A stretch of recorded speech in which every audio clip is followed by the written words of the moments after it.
Okay. That is as soft as I go. I tend to get very loud, so I don't think the microphone will be a problem. Yeah. Nusrat, thank you for making the effort of inviting me here. I've been in Bangladesh now 16 months, and truly when I got this invitation, I jumped for joy. I'm really, really happy.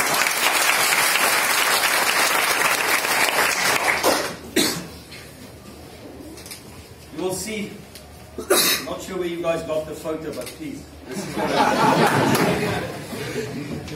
I'm Robert West, as I've been introduced, the CEO of AML, the Coca-Cola Beverage Unit. Robert with 2 B's. Those of you may have noticed, Robert is normally spelled with 1 B. It's not because my parents were freezing cold or they couldn't spell.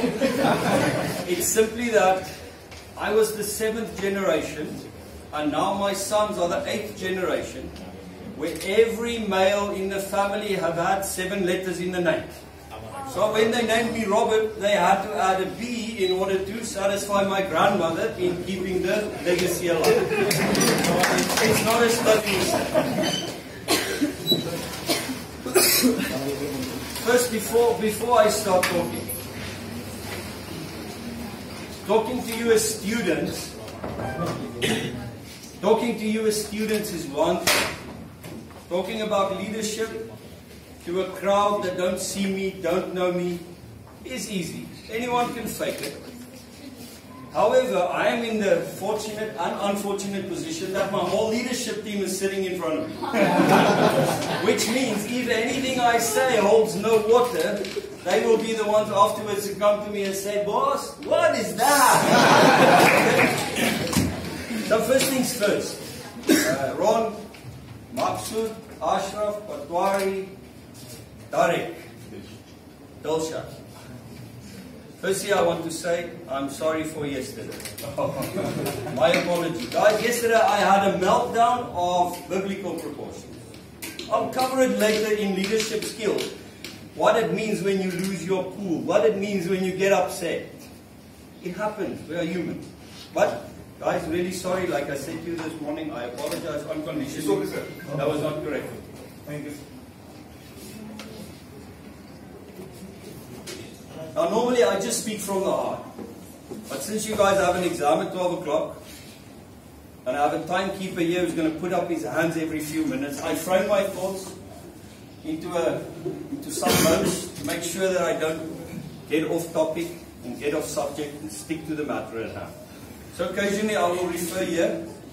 It's not a cheat sheet, it's just to keep me focused. Now,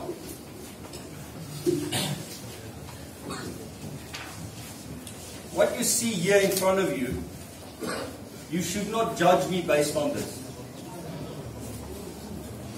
Everywhere I go, especially in Bangladesh, I always feel so privileged. People treat me with so much respect for the title CEO. Guys, title's just some letters somebody has given you in order to give you an employment contract. It's not who you are. You do not need a title to be a leader or in a leadership position. I don't want to speak to you as a CEO. I'm going to speak to you as a person with a fair amount of experience in terms of what it means to be a leader. I'm a farm boy from South Africa. Grew up in a rural area, barefoot, walking to school and back every day. Poor family, single mother household.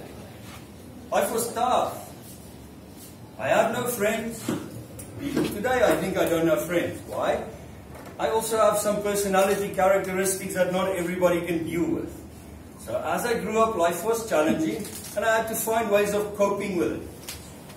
Subsequently, it helped form who and what I am today. I'm not going to get into the education and the career part. Career development is a completely different discussion, and if at some point the university wishes me to come and address that topic with the students, I'm happy to come and give you a session on how to develop and build your career to where you want it to be. However, today is about being a leader for life. So I'm going to break it down in 2 parts. Firstly, what is a leader?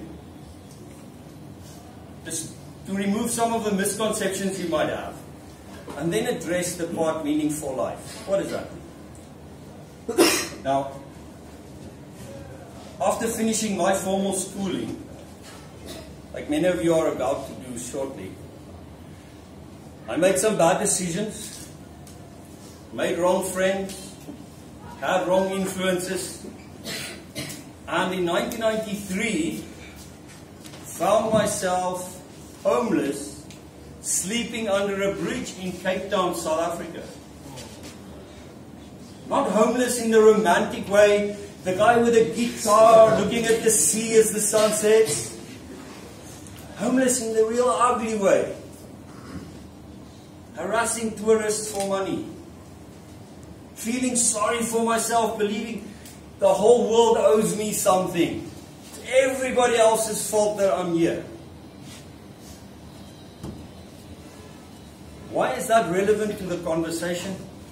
I'm going to take you through how I was fortunate enough to hit rock bottom. You are truly blessed in your life if you hit the floor. Why? Why would it be a good thing to hit the floor? Any suggestions? You can learn from this falling. Learn from the fall. Yes. Guys, we've all heard the quotes. You see them on Facebook. You don't appreciate food until you've been hungry. You don't appreciate warmth until you've been cold. Believe you me, you do not appreciate happiness until you have faced total desolation, total isolation from the world. Family don't want to know you. Nobody wants to know you. We all know we walk down the street when the beggar comes up, what we do. Pretend to be busy on the phone, on a call, find something, just not to pay attention to that. That's isolation. Now, I was fortunate at that stage to have met and be mentored by one of the greatest leaders I've ever met. 72-year-old man who was never a leader in any form or shape. But this man took the time, instead of giving me money, shared with me some principles, some fundamental principles that I lost along the way. He gave me the inspiration I needed to turn my life around. Leaving Cape Town in 1993, I battled my way through. I worked as a barman, I worked as a restaurant waiter. At one stage, I was selling things from the back of a car, driving street by street in rural villages. Sold stationery, office furniture, telephone systems, anything you can imagine. Because for me, sales was something I could do. Sales is a different topic. We can get to that sometime. But in 1998, I got the privilege of... You guys, can you hear me? Do I need this? Can you hear me? Yes. Do you understand me? Yes. Do I need this? Balance it there. Maybe it will catch. I had the incredible fortune, luck, blessing from God to get an opportunity in Coca-Cola. I started at the bottom layer. I was a pre-seller in Coke. 1998, I was walking shop to shop taking orders for Coke. 2004, I ended in Vietnam. 2007, the Coca-Cola business launched me into telecommunications in Nigeria. From telecommunications, I spent years, 10 years, where my last communications job, previous one was the Chief Commercial Officer for Watania, Palestine. Palestinian territory, you guys hear about it on the news, all the hassles. I lived it. I breathed the tear gas. My children witnessed the atrocities happening. However, all that said, through my career, I was fortunate to encounter both spectrums of leadership. Those inspirational leaders the one who have vision, the one who have fire and can set your passion on fire and get you to do things. To the other side of the spectrum, those self-absorbed, autocratic, power-hungry, I can't say the word, but you know what I mean. Those really, really autocratic dictator leadership. I also saw the impact of both. How does it look when an inspirational leader takes charge, and what does it look like when a dictator takes charge? And since then, all I've been trying to do is to find a balance between the two. Yes, there's a place for each one. I'll address it today. There's not a good one and a bad one. Each one have their good and have their bad. There's a necessity for both. However,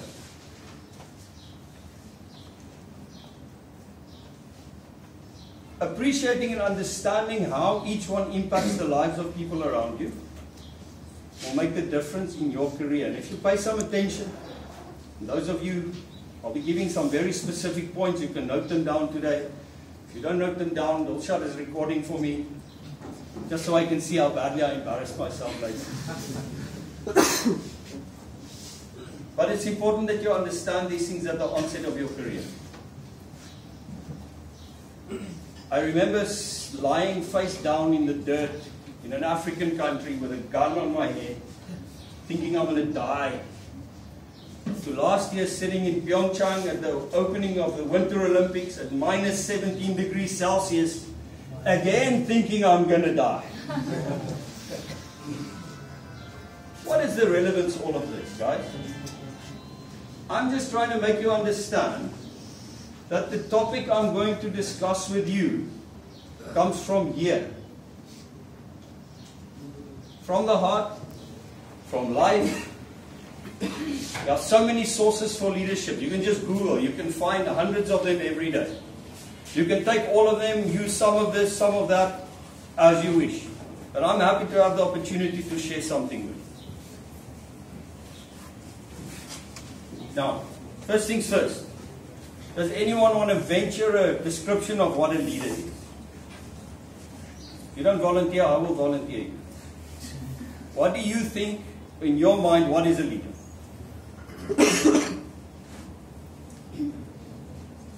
Everybody's avoiding eye contact. Anyone wants to take just one word? What is a leader, in your view? Influencing people. Influencing. Technically manage people. Technically manage people. This is manager. Thought? Who done work by others. Who done work by others. God? Who done work by others. Good. Now these are all fair. Perfectly good explanations. They describe what we expect from leaders, what role we expect them to play, what work we think they do. But nobody will teach you the essence of leadership as I'm going to give it to you today. There's only very small element involved in being a leader. Firstly, a leader is someone who cares, sincerely cares, enough about those who follow him in order to serve their better interests. So it's someone who cares and wants to serve for the better of those who follow him or her. Leaders are not born. Lots of topics will tell you are either born leader or not. No. Leaders come in times of desperation. When there's hope, when there's need for somebody to make a light in the darkness, that's when leaders arise. So I'll be sharing with you some basics that you can do in your life to create the opportunity for yourself the day when you are expected to step up as a leader, what it is you'll need. Plus some science. I mean, this is a university after all, so we've got to give you some factual, research-based information on leadership. That I'll also do.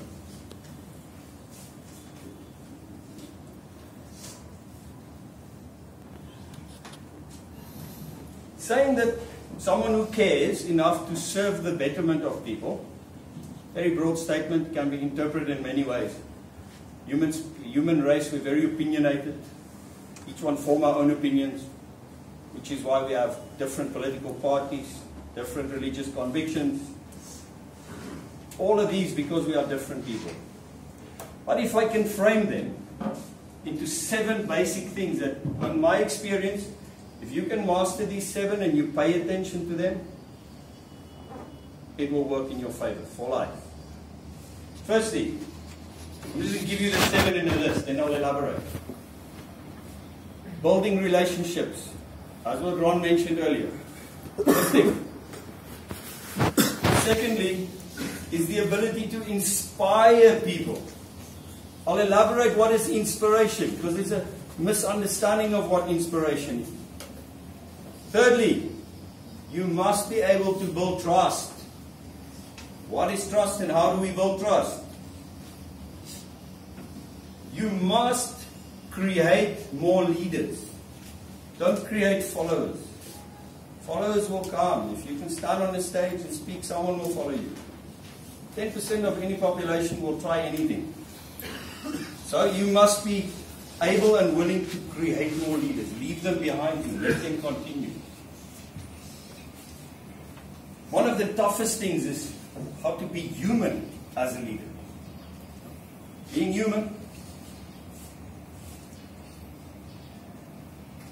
Accepting that you cannot make everyone happy as a leader. Some will like you, some will not. Fact. And lastly, in your life, you'll need to learn some leadership skills that comes from practice, comes from study. Those are 7 things that I'm going to elaborate on for you to understand how they will influence your position as a leader. Is everybody still awake? Yes. Is everyone still awake? Yes. The reason I didn't bring slides is I did not want everybody to fall asleep or drive you to suicide. So I'm just trying to... Now, building relationships does not mean making friends. Friends you will have in your life. More Facebook friends than real friends, but friends we will have. Building meaningful relationships consists out of two parts. Firstly, a good relationship you have with people you lead is an environment where you challenge them to be more and do more than they believe they can. Where they think the ceiling is, where they think the wall is, get them over it. Challenge.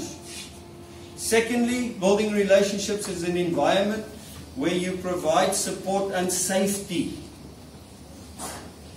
Because when you push people further what they believe they can, when they take that extra step, you need to protect them.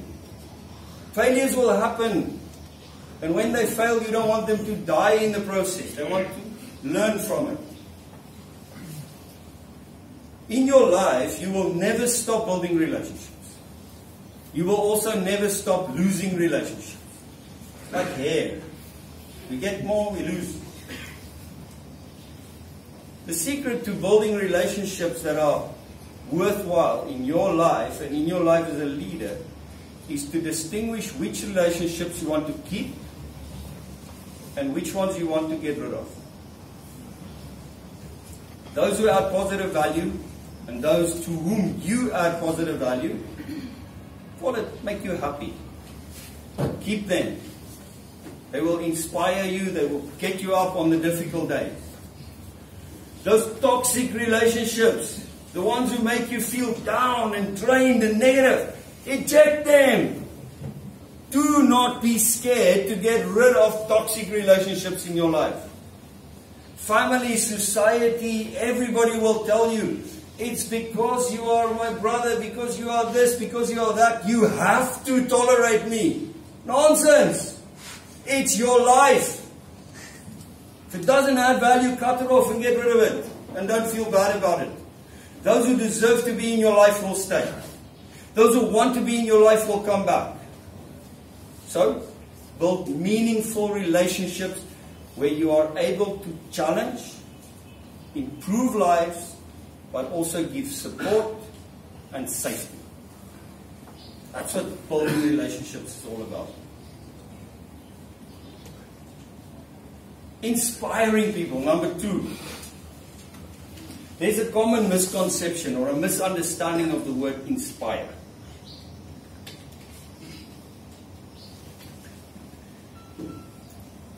People confuse motivation with inspiration.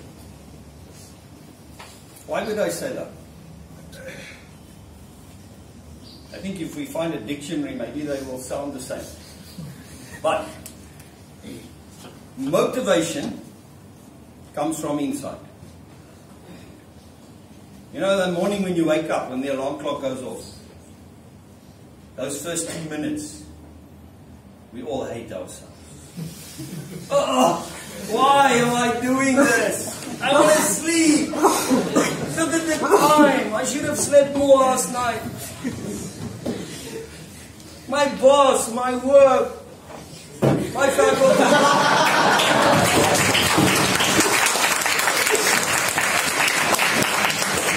I hate myself. But, judging by the fact that you are sitting here, and all of us are here, at some point after really hating yourself, you get up. You get up, clean your face, do the morning routine, get dressed, have your breakfast. Like me, have your speed, your Red Bull, don't do that. And you get on with your day. That is motivation. That is a small fire that burns inside of you that no one can set for you. There's no coach standing next to your bed chasing you. But maybe for those who still live with your parents, you have your mother chasing you out the house. But her job and your parents' job was to set that fire in you. Now, inspiration is where you have someone that can blow that little fire into a raging flame. Turn it into a passion for you to say, my motivation is turned into something that is influenced from the outside to where I'm willing to run through a wall. We've all seen the movies. All cliche in sports movies. First half, going really bad. Scores are down, morale is down, players sitting in the locker room feeling sorry for themselves, having lost hope. They will get out in the second half because that fire is there. They are motivated to go out, but they're going to lose. Then in all these movies you see the coach come in and he gives some inspirational speech that just blows that fire, and they run out of that locker room on fire and they demolish what was in the first half an incredible opponent that they could not master. That is inspiration. Now, if you as a leader use and learn how to inspire people, you can achieve most things in life. There's a Facebook post that says,